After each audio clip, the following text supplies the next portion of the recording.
शुरू हो चुका 20 करोड़ की लागत से 1000 एकड़ में विश्व का सबसे बड़ा दो महायज्ञ एक साथ अर्थात उजान लगमा में आप सभी का बहुत बहुत स्वागत है। साथियों, अभी रात्रि काल है और ऐसे में रात्रि के समय में यज्ञ की खूबसूरती मिथिला के खूबसूरती में चार चांद लगाने का काम कर रहा है। सामने आप देखेंगे भव्य 21 फीट लंबा बालाजी की प्रतिमा है और यहाँ पर दो महायज्ञ हो रहे हैं। तो एक यज्ञ श्री श्री 108 लक्षचंडी महायज्ञ इस 11 मंजिला यज्ञ मंडप के अंदर हो रहा है, जिसमें देश के कोने कोने से 2100 पंडित भाग लेने पहुंचे हैं।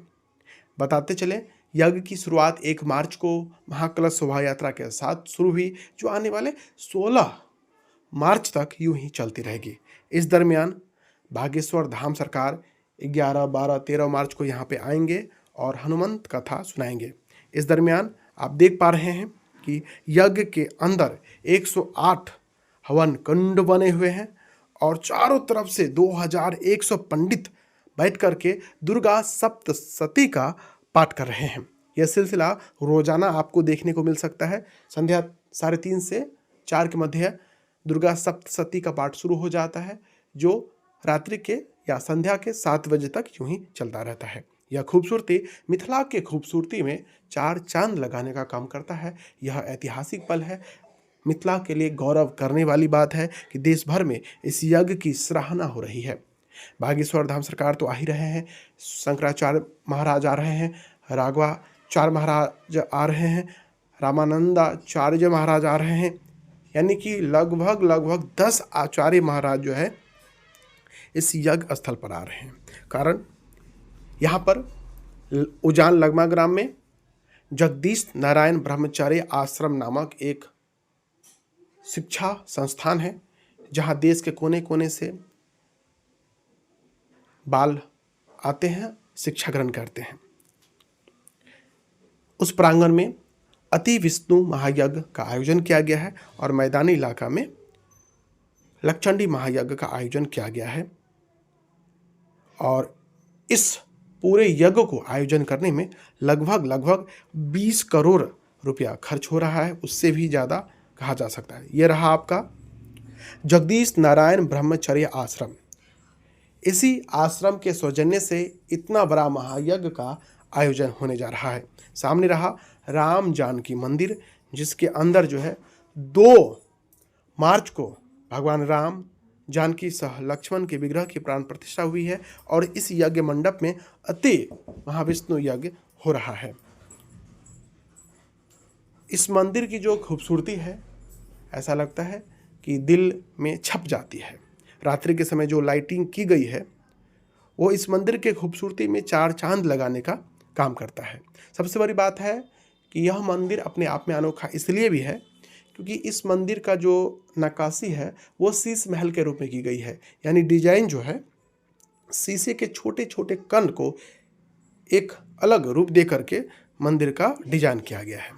इस मंदिर में भगवान राम जानकी सह लक्ष्मण के अलावा भगवान विष्णु सैया पर लेटे हुए प्रतिमा के प्राण प्रतिष्ठा हुए हैं। साथ ही इस यज्ञ के इस आश्रम के जो सबसे पहले स्थापित करने वाले गुरु थे, उनके भी मंदिर की प्राण प्रतिष्ठा हुई है। और यहाँ पर हरिनाम संकीर्तन 24 घंटा रातों दिन यूं ही लगातार चलता रहता है। इस आश्रम से हाल ही के दिनों में लगभग 300 छात्र जो है बीपीएससी क्रैक किए हैं। भगवान राम की जो प्रतिमा है वह राजस्थान के मकराना शहर से मकराना पत्थर के रूप में निर्मित होकर आई है, जिसका बजट जो है 25 से 30 लाख रुपया है। वहीं भगवान विष्णु जो है वह उड़ीसा से निर्मित होकर के आए हैं। और ये रहा आपका भव्य शीश महल, यानी राम जानकी मंदिर के हम प्रांगण में प्रवेश कर चुके हैं। और इस खूबसूरत पल को आप अपने जहन में बैठा लीजिए। अलौकिक क्षण है और दूर दराज से लोग जो है मंदिर की एक झलक, भगवान की एक झलक पाने के लिए आ रहे हैं। आप भी अगर यहाँ तक आना चाहते हैं तो वीडियो के डिस्क्रिप्शन में यहाँ का लिंक मिल जाएगा, इस आश्रम का लिंक मिल जाएगा, आप यहाँ तक आसानी से आ सकते हैं।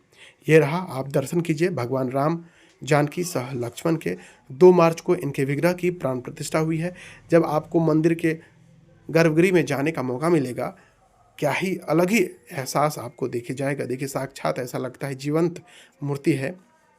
लगता क्या है ठीक बाजू में जो है भगवान विष्णु का मंदिर है, जिसमें भगवान अकेले विंध्याचल में सैया पर लेटे हुए हैं। देखिए ये रहा भगवान विष्णु, सोने के मुद्रा में इनके मूर्ति बने हुए हैं, सैया पर लेटे हुए हैं और पूरा शरीर जो है